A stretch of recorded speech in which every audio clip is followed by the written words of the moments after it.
मुलांनो, तुम्ही जेव्हा मार्केटमध्ये जाता तेव्हा तुम्हाला तुमच्या आवडीची गोष्ट घेता, आईस्क्रीम. तर तुम्ही काय करता, आईस्क्रीम घरी घेऊन येता आणि तुम्ही ती फ्रीजमध्ये ठेवायचं विसरून गेलात. तर काय होईल, काय झालं, मेल्ट होणार. मग ती का झाली? जेव्हा तुम्ही मार्केटमध्ये मित्रमैत्रिणींसोबत फिरत असता तेव्हा एक माणूस तुम्हाला आईस गोळा बनवताना दिसतो, तुम्हाला तो लगेचच खावासा वाटतो, मग तुम्ही तो आईस गोळा घेता. परंतु काय होतं, गप्पांच्या नादामध्ये तो तसाच हातामध्ये राहतो. मग थोड्या वेळाने बघितल्यानंतर तो आईस गोळा काय होतो, वितळून जातो. तर तो कसं काय वितळून गेलेला आहे आणि त्याची प्रोसेस काय झाली आहे, या प्रश्नांची उत्तरे जाणून घेऊया आजच्या व्हिडिओमधून. तर तुम्ही आजचा हा व्हिडिओ पूर्णपणे पहा. Welcome dear students, welcome back to your favourite channel Sankalp science academy. आज आपण 10वीचा हीट हा लेसन बघणार आहे. तर आपण स्टार्ट करूया हीट या लेसन्सला.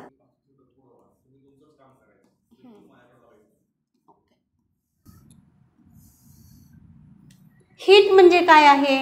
जेव्हा तुम्हाला तुमची आई सकाळी काय देते, दूध पे दूध पे दूध पे मागं लागलेली असते, मग ती काय करते, गरम करते दूध आणि तुमच्या समोर आणून ठेवते. मग ते तुम्हाला एकतर वेळ नसतो पटकन पिण्यासाठी आणि ते दूध पण खूप गरम असतं. मग तुम्ही काय करता की एक प्लेट घेता, त्या प्लेटमध्ये थंड पाणी घेता आणि तो कप त्या प्लेटमध्ये ठेवता.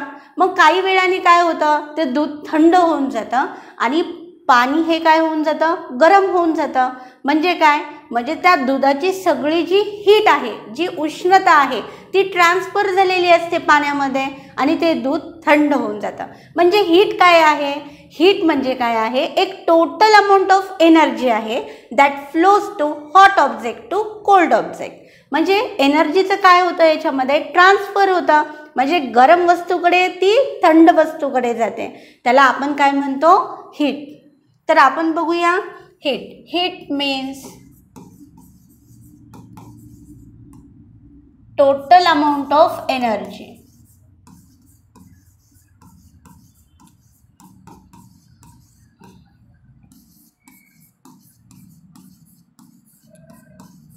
एनर्जी that flows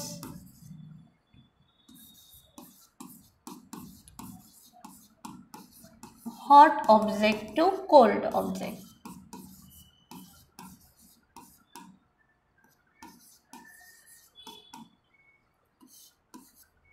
तुम्हाला माहित आहे का हीट कशामध्ये मेजर करतात? तर हीट ही मेजर केली जाते जूल मध्ये आणि SI युनिट पण आहे हीटचं, जूल. हीट ही कॅलरीमध्ये पण मेजर केली जाते. तुम्हाला माहित आहे का 1 कॅलरी म्हणजे किती जूल? कमेंट बॉक्समध्ये सांगा.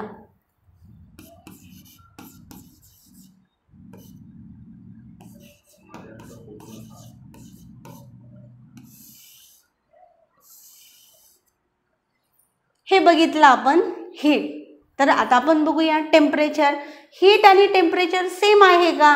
तर नाही. तर हे पूर्ण डिफरंट क्वांटिटीज आहेत. हीट म्हणजे काय आहे, एक टोटल अमाऊंट ऑफ एनर्जी आहे. आणि टेम्परेचर काय आहे, टेम्परेचर कसं मेजर केलं जातं? टेम्परेचर म्हणजे काय, तर टेम्परेचर मीन्स एखादा ऑब्जेक्ट हॉट आहे किंवा कोल्ड आहे, तो किती हॉट आहे आणि किती कोल्ड आहे हे फक्त आपण फील करू शकतो, त्याला आपण काय म्हणतो, टेम्परेचर. मग टेम्परेचर मेजर करण्यासाठी सेम युनिट आहे का जूल? नाही. टेम्परेचर हे मेजर करतो आपण कशामध्ये? कमेंट बॉक्समध्ये सांगा. जर तुम्हाला माहीत असेल तर कमेंट बॉक्समध्ये सांगा. टेम्परेचर हे मेजर केलं जातं केल्विनमध्ये. अजून एक युनिट आहे टेम्परेचरचं, कोणतं आहे? Degree Celsius, Fahrenheit. हे आपण काय करतो, टेम्परेचर मेजर करण्यासाठी हे जे युनिट आहेत ते यूज करतो. तुम्हाला आता याच्यातला डिफरन्स समजलेला असेलच की हीट म्हणजे काय आणि टेम्परेचर म्हणजे काय. हीट हे एक डिफरंट क्वांटिटी आहे आणि टेम्परेचर हे काय आहे, डिफरंट आहे. हीट आणि टेम्परेचर हे सेम नाही. तुम्हाला इथे एक बुकमध्ये तुम्हाला एक क्वेश्चन्स दिलेला आहे, what are the different way of heat transfers. तुम्हाला माहीत आहे का हीट ट्रान्सफर करण्याच्या अजून कोणते वेज आहेत? तुम्ही हे लास्ट इयर शिकलेले आहात कशी हीट ट्रान्सफर होते. एक आहे कंडक्शन, जे सॉलिड स्टेटमधून कंडक्शन म्हणजे हीट ट्रान्सफर होते. सेकंड आहे लिक्विड स्टेटमधून जे डिरेक्टली कॉन्टॅक्ट होतो जे आहे कन्व्हेन्शन. आणि थर्ड आहे रेडिएशन. तर आपण आता न्यू पॉईंटला सुरुवात करूया, लॅटंट हीट. तुम्हाला एक्झाममध्ये हा क्वेश्चन 2 मार्काला सुद्धा विचारला जाऊ शकतो की ही difference between the heat and temperature. मी गृहीत धरते की तुम्हाला समजलं असेल. जर तुम्हाला हीट आणि टेम्परेचर जर समजलेलं नसेल तर कमेंट बॉक्समध्ये जे काही क्वेश्चन असतील तुमचे तुम्ही विचारू शकता. आता आपण बघूया लॅटंट हीट. लॅटंट हीटसाठी तुम्हाला एक इथं ॲक्टिव्हिटी दिलेली आहे, जे की आपण ॲक्टिव्हिटी थ्रू आपण लॅटंट हीट म्हणजे काय ते समजून घेऊया. इथे तुम्हाला बुकमध्ये काय काय दिलेलं आहे, एक स्टँड दिलेला आहे, त्या स्टँडला थर्मामीटर ॲड आहे. आणि याच्यामध्ये काय घेतलं आहे, एक स्टँड घेतला, त्या स्टँडच्या खाली काय केलेलं आहे, बर्नर लावलेला आहे. बर्नर कशासाठी, कारण की जे बीकर घेतलेलं आहे ते काचेचं बीकर आहे, त्याच्यामध्ये आईसचे क्यूब घेतलेले आहेत. मग हे आईस क्यूब घेतलेत आणि त्यामध्ये थर्मामीटर जे आहे ते डीप केलेलं आहे. म्हणजे आईस क्यूबचं जे मिक्सचर आहे त्याचं टेम्परेचर आपल्याला मेजर करण्यासाठी. तर आता याच्यामध्ये आपण हे बर्नर घेतलं, ते बर्नर काय केलं आपण ऑन केलेलं आहे. आणि ऑन केल्यानंतर हळूहळू आपण काय करतोय, त्याला हीट देतोय. मग काय होईल, जर बर्फाला जर हीट दिली तर काय होईल की हळूहळू जो बर्फ आहे तो काय व्हायला लागेल, मेल्ट व्हायला लागेल. जे आईस क्यूब मोठे मोठे आकाराचे आहेत ते कसे व्हायला लागतील, ते छोटे छोटे व्हायला लागतील. आणि हळूहळू त्या आईसचं पूर्णपणे कशामध्ये रूपांतर होईल, पाण्यामध्ये रूपांतर होईल. परंतु एक गोष्ट लक्षात ठेवा, जोपर्यंत हे आईस क्यूब पूर्णपणे पाणी होणार नाही तोपर्यंत ह्या थर्मामीटरमध्ये तुम्हाला टेम्परेचर इन्क्रीज होताना दिसणार नाही. म्हणजे तुम्हाला याच्यामध्ये काय लक्षात ठेवायचं आहे, म्हणजे जोपर्यंत आता बर्फ कोणत्या स्टेटमध्ये आहे, सॉलिड स्टेटमध्ये आहे, जोपर्यंत सॉलिडचं पूर्णपणे लिक्विड स्टेटमध्ये होत नाही तोपर्यंत थर्मामीटरमध्ये तुम्हाला चेंजेस दिसणार नाही. तर आपण ही ॲक्टिव्हिटी लॅटंट हीट म्हणजे काय आहे, जोपर्यंत म्हणजे लॅटंट हीट म्हणजे काय, समजा आपण एखाद्या पदार्थाला जर उष्णता दिली तर काय होईल, म्हणजे लॅटंट हीट म्हणजे काय, जर आपण समजा एखाद्या पदार्थाला उष्णता दिल्यावर काय होतं, एकतर त्या सबस्टन्सचं टेम्परेचर इन्क्रीज होतं आणि दुसरं काय की त्याचं स्टेट चेंज होतं. मग तेच इथे झालेलं आहे. काय होतं, हे जे आईस क्यूब आहेत ते हळूहळू मेल्ट व्हायला लागतात. मग याच्यामध्ये प्रत्येक 1 मिनिटाला आपल्याला टेम्परेचर पण मेजर करायचं आहे. मग ते टेम्परेचर कॉन्स्टंट राहतं. तरीही टेम्परेचर इन्क्रीज होत नाही. हळूहळू आपण काय करतोय, त्याला हळूहळू ह्या बर्फाचं रूपांतर पाण्यामध्ये होतं. जेव्हा याचं टेम्परेचर सुरुवातीला बर्फाचं टेम्परेचर किती असणार आहे, -10 डिग्री सेल्सिअस, कारण की हे सुरुवातीला आईसमध्ये पूर्णपणे आईस आहेत ते. आणि जेव्हा आपण हीट दिली त्याचं हळूहळू टेम्परेचर काय होईल, इन्क्रीज होईल, ते 0 डिग्री सेल्सिअसपर्यंत येईल. आणि तुम्हाला माहीत आहे 0 डिग्री सेल्सिअसमध्ये काय होतं की बर्फाचं रूपांतर पाण्यामध्ये व्हायला सुरुवात होतं. म्हणजे आपण हीट दिलेली आहे, आपण त्याला हीट कंटिन्युअसली देतोय. मग 2 डिग्री सेल्सिअसपर्यंत तापमान आलं तरीही काय होतंय, ते टेम्परेचर कॉन्स्टंट आहे, 0 डिग्री सेल्सिअसच आहे. तर आपण ही जी ॲक्टिव्हिटी आहे ती ग्राफमध्ये समजून घेऊया. तुम्हाला हे तर समजलं आहे लॅटंट हीट म्हणजे काय. लॅटंट हीट म्हणजे काय, एखादी जी एनर्जी आहे, एनर्जी हीट एनर्जी ॲब्सॉर्ब केली जाते किंवा रिलीज केली जाते during the change it's state. जोपर्यंत तिचं स्टेट चेंज होत नाही त्याला आपण काय म्हणतो, लॅटंट हीट. म्हणजे एखादा सबस्टन्सचं स्टेट जेव्हा सॉलिडमधून लिक्विडमध्ये जात नाही, फॉर एक्झाम्पल इथं आईस क्यूबच घेतलेला आहे की जोपर्यंत आईस क्यूब हे लिक्विडमध्ये येत नाहीत तोपर्यंत त्याचं टेम्परेचर काय असणार आहे, कॉन्स्टंट असणार आहे. त्यालाच आपण काय म्हणतो, लॅटंट हीट. तर आपण ही जी ॲक्टिव्हिटी आहे ती ग्राफमध्ये समजून घेऊया. तुम्हाला हा ग्राफ SSC बोर्डामध्ये 3 मार्क्सला विचारलेला आहे. तर आपण बघूया ग्राफ. तुम्हाला ग्राफवरून काय होईल की तुम्हाला एक्झाममध्ये याच्यावर कसा क्वेश्चन विचारला जाईल. लॅटंट हीट हे 1 मार्काला क्वेश्चन विचारला जाईल, डेफिनेशन विचारली जाईल आणि तुम्हाला हा ग्राफ दिला जाईल. तर ह्या ग्राफमध्ये चेंजेस काय आहेत ते विचारलं जाईल. आपण काय करूया, लॅटंट हीटचा ग्राफ समजून घेऊया. आता इथं हा ग्राफ दिलेला आहे. समजा आपण ही आहे एक्स ॲक्सिस. तुम्हाला ग्राफ माहीत आहे, तुम्ही मॅथमध्ये ग्राफ बुकवर ग्राफ काढत असता. तुम्हाला माहीत आहे एक्स ॲक्सिस जी हॉरिझॉन्टल जी लाईन आहे तिला आपण एक्स ॲक्सिस म्हणतो आणि जी व्हर्टिकल लाईन आहे तिला काय म्हणतो, वाय ॲक्सिस म्हणतो. आता याच्यामध्ये एक्स ॲक्सिसवर इथं दिलेला आहे तुम्हाला टाईम दिलेला आहे आणि वाय ॲक्सिसवर काय दिलेलं आहे, टेम्परेचर दिलेलं आहे. बघा इथं तुम्ही बघू शकता टाईम कशामध्ये दिला आहे, 2, 4, 6, 8, 10 हे जे टाईम मिनिट्समध्ये दिलेले आहेत आणि हे जे टेम्परेचर दिलेलं आहे इथं लिहिलेलं नाही आहे, हे टेम्परेचर आहे. 10, 20, 30, 40, 50 डिग्री सेल्सिअसमध्ये हे टेम्परेचर दिलेलं आहे. आता समजा आपण काय करूया, जे आईस प्लस वॉटर, समजा सुरुवातीला जे मिक्सचर घेतलेलं आहे कशाचं, आईसचं, त्याचं जे टेम्परेचर आहे समजा किती टेम्परेचर आहे, -10 डिग्री सेल्सिअस आहे. नंतर आपण त्याला हळूहळू हीट देतोय. आपण बर्नर ऑन केलेलं होतं, हीट देतोय. मग काय होतं की हळूहळू त्या बर्फाचं रूपांतर कशामध्ये व्हायला लागेल, पाण्यामध्ये. एकदमच पाणी होणार आहे का, नाही. ते आईस क्यूब थोडे थोडे छोटे व्हायला लागतील, हळूहळू पाण्यामध्ये त्यांचं कन्व्हर्जन होईल. तरीही आपण 1 मिनिटानंतर परत थर्मामीटरने टेम्परेचर मेजर करणार आहे. तरीही टेम्परेचर कॉन्स्टंट आहे, तरीही टेम्परेचर राईज नाही झालेला, तर मग आपण तरीही कंटिन्युअसली हीट देतच आहे त्याला. मग काय होईल, त्या बर्फाचं रूपांतर पाण्यामध्ये कम्प्लिटली होऊन जाईल. मग आपण टेम्परेचर काय केलं, चेक केलं, तेव्हा किती टेम्परेचर असेल, 4 डिग्री सेल्सिअस.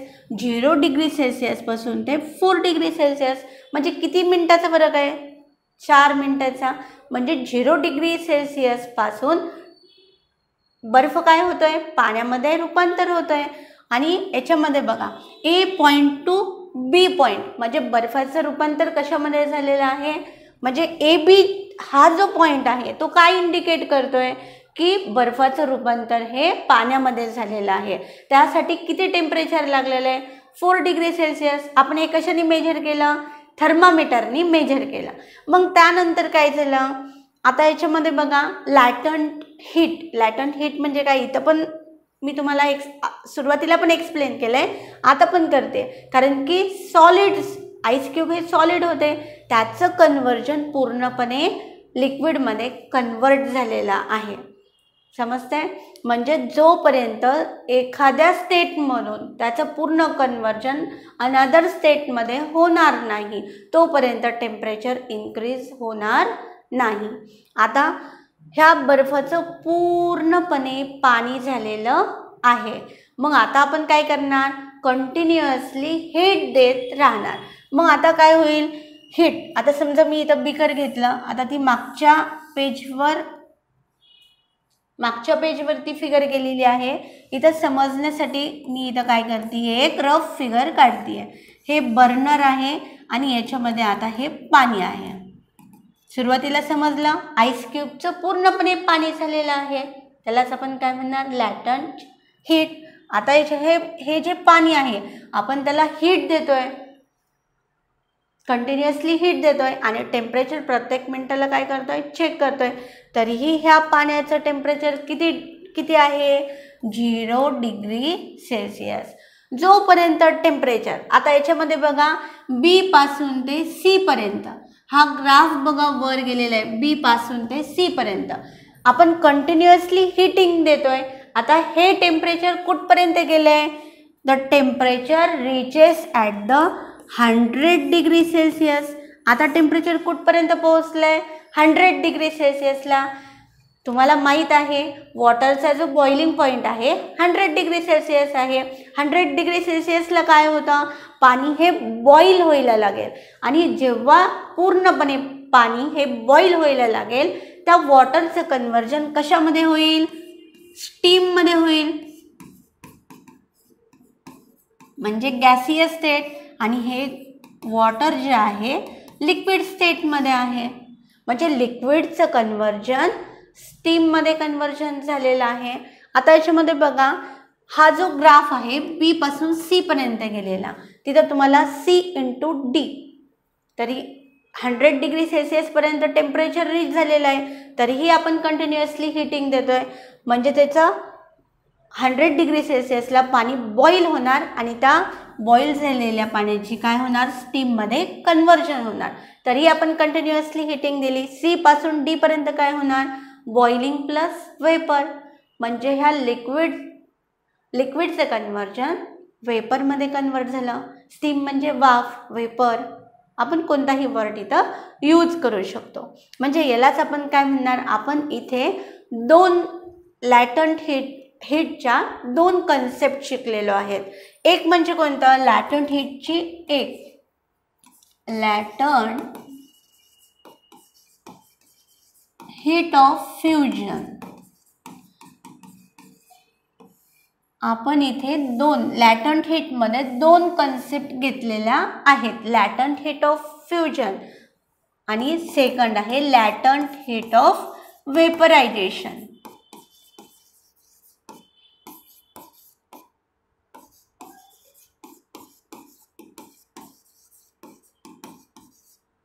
मी तुम्हाला आत्ताच सांगितल्याप्रमाणे लॅटंट हीट ऑफ फ्युजन म्हणजे काय, बर्फाचं टेम्परेचर हे काय होतं, -10 डिग्री सेल्सिअस होतं. 10 डिग्री सेल्सिअसपासून ते 0 डिग्री सेल्सिअसपर्यंत झालं, म्हणजे ते काय झालं, सुरुवातीला हे आईस होतं, समजतंय. मग 0 डिग्री सेल्सिअसपासून हा आईस काय व्हायला लागेल, मेल्ट व्हायला स्टार्ट होईल. मग आईसचं कन्व्हर्जन कशामध्ये झालेलं आहे, वॉटरमध्ये. जोपर्यंत एखाद्या सॉलिडमधून लिक्विडमध्ये कन्व्हर्जन झालेलं आहे त्यालाच आपण काय म्हणतो, लॅटंट हीट ऑफ फ्युजन. म्हणजे काय झालं आहे, आईस क्यूबचं कन्व्हर्जन वॉटरमध्ये झालेलं आहे, सॉलिडचं कन्व्हर्जन कशामध्ये झालं आहे, लिक्विडमध्ये झालेलं आहे, तर लॅटंट हीट ऑफ फ्युजन. आणि सेकंड जो पॉईंट बघितलेला आहे लॅटंट हीट ऑफ वेपरायझेशन. याच्यामध्ये काय झालं आहे, वॉटरला आपण कंटिन्युअसली हीटिंग दिली, वॉटरचं कन्व्हर्जन कशामध्ये झालं आहे, गॅसियस फॉर्ममध्ये झालं आहे. वॉटर हे कुठल्या फॉर्ममध्ये आहे, लिक्विड फॉर्ममध्ये आहे. लिक्विडचं कन्व्हर्जन कशामध्ये झालेलं आहे, गॅसियस स्टेटमध्ये झालेलं आहे. यालाच आपण काय म्हणणार, लॅटंट हीट ऑफ वेपरायझेशन. आता याच्यामध्ये बघा काय दिलेलं आहे तुम्हाला, the amount of heat energy absorb at the constant temperature by unit mass of the solid converted into liquid phase is called the specific latent heat of fusion. आता आपण बघितलं लॅटंट हीट ऑफ फ्युजन म्हणजे काय, सॉलिडचं conversion लिक्विडमध्ये होणार. जोपर्यंत पूर्णपणे solid हा liquid होत नाही तोपर्यंत टेम्परेचर कसं राहील, कॉन्स्टंट राहील. त्याला आपण लॅटंट हीट ऑफ फ्युजन म्हणतोय. फक्त याच्यामध्ये काय डिफरन्स आहे, amount of heat energy absorb केली जाईल, म्हणजे हीट एनर्जी ॲब्सॉर्ब होईल, टेम्परेचर हे कॉन्स्टंट राहणार आहे बाय युनिट ऑफ अ मास.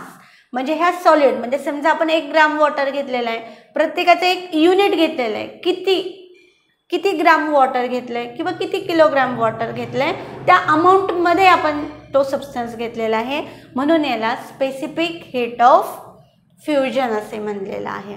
आता याच्यामध्ये बघा तुम्हाला सेकंड दिलेला आहे, the amount of heat energy absorb at the constant temperature by unit mass of the liquid. म्हणजे लिक्विडचं मास किती घेतलेलं आहे, समजा आपण 1 ग्रॅम घेतलं, 2 ग्रॅम्स घेतला, म्हणजे आपण एक स्पेसिफिक लिक्विड घेतलेलं आहे. म्हणजे मेजर करून घेतलेलं आहे ते कन्वर्ट होते गॅसियस स्टेटमध्ये, म्हणून याला आपण म्हणतोय स्पेसिफिक लॅटंट हीट ऑफ व्हेपरायझेशन. पण तुम्हाला एक क्वेश्चन पडलेला आहे का, मी आता जे काही एक्सप्लेन केलेलं आहे की आपण जोपर्यंत त्या बर्फाला हीट देतोय म्हणजे कंटिन्युअसली हीट देतोय तरीही कॉन्स्टंट टेम्परेचर राहिलेलं आहे.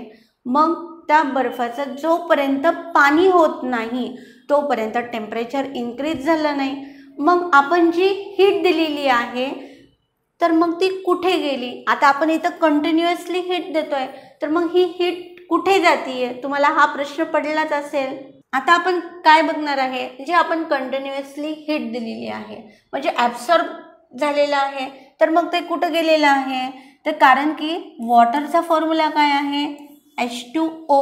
वॉटर्समध्ये हायड्रोजनचे 2 मॉलिक्युल्स आणि ऑक्सिजन आहे. याच्यामध्ये आपण अशा पद्धतीने घेऊ शकतो, ऑक्सिजन आहे, ऑक्सिजनला किती मॉलिक्युल्स अटॅच आहेत, हायड्रोजनचे 2 मॉलिक्युल्स आहेत.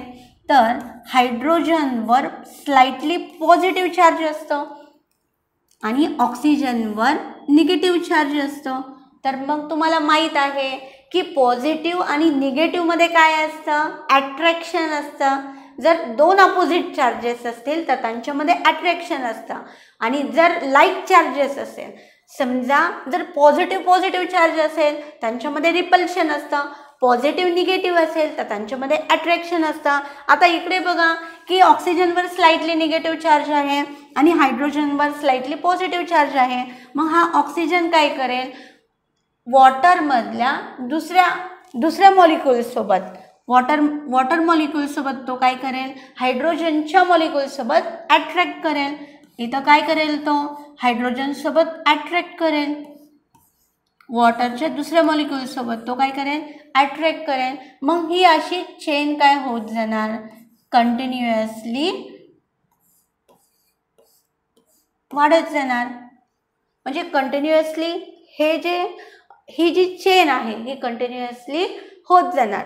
म्हणजे काय होईल, हे वॉटर मॉलिक्युल्स काय करतायत, ही चेन अशीच कंटिन्युअसली फॉर्म करतायत आणि ते काय करतात, एक हेक्झॅगोनल स्ट्रक्चर बनवतात. मग हे हेक्झॅगोनल स्ट्रक्चर यांच्यामध्ये एक वीक हायड्रोजन बॉन्ड तयार होतो. जसं जसं आपण त्यांना हीट देतो, मग हीट देत असतो तर हा जो बॉन्ड तयार झालेला आहे, वॉटर मॉलिक्युलचा जो बॉन्ड तयार झाला, हायड्रोजन बॉन्ड तयार झालेला आहे, तर ती हीट एनर्जी ॲब्सॉर्ब होते आणि ॲब्सॉर्ब झाल्यानंतर हा वॉटर मॉलिक्युल्स काय होतोय, ब्रेक होतोय आणि ह्या जी ॲब्सॉर्ब केलेली हीट आहे ही हायड्रोजन आणि ऑक्सिजनचा बॉन्ड ब्रेक करण्यासाठी लागतीये. समजतंय. मग जेव्हा आपण जास्त कंटिन्युअसली हीट देतोय तेव्हा हे वॉटर मॉलिक्युल्स मधला बॉन्ड काय होतो, ब्रेक होतो आणि त्याचं कन्व्हर्जन वॉटरमध्ये कन्वर्ट होतं. आता याच्यामध्ये तुम्हाला पुस्तकामध्ये बघा दिलेलं आहे प्रत्येक सबस्टन्सचं मेल्टिंग पॉईंट आणि बॉइलिंग पॉईंट दिलेला आहे.